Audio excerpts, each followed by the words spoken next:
India's racing capital டெல்லியா, மும்பையா? இல்லங்க, நம்ம சென்னை. ஆமாங்க, நம்ம சென்னை தான் இந்தியாஸ் ரேசிங் கேபிட்டல். ஏன் நம்ம சென்னையை வந்து இந்தியாஸ் ரேசிங் கேபிட்டல் அப்படின்னு சொல்றாங்கன்னு உங்களுக்கு தெரியுமா? 1990s அபிஷியலா ஒரு பர்மனன்ட் ரேஸ் ட்ராக் வந்து நம்ம தான் ஓபன் பண்ணோம் சென்னையில. இன்னைக்கு வந்து மெட்ராஸ் இன்டர்நேஷனல் சர்க்கியூட் அப்படின்னு சொல்லி நம்ம சொல்றோம். இதுதான் India's first permanent race track அப்படின்னு சொல்லலாம்.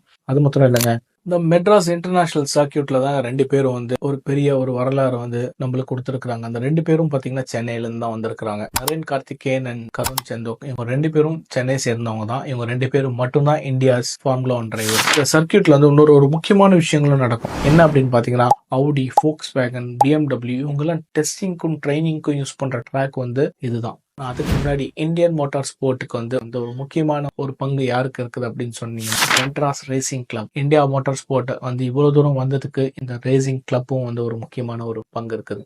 இதனாலதான் சென்னையை வந்து இந்தியன் ரேசிங் கேபிட்டல் அப்படின்னு சொல்றாங்க. இந்த மாதிரி நம்ம நிறைய விஷயங்கள் பார்த்துக்கிட்டே இருக்கலாம். Stay tuned.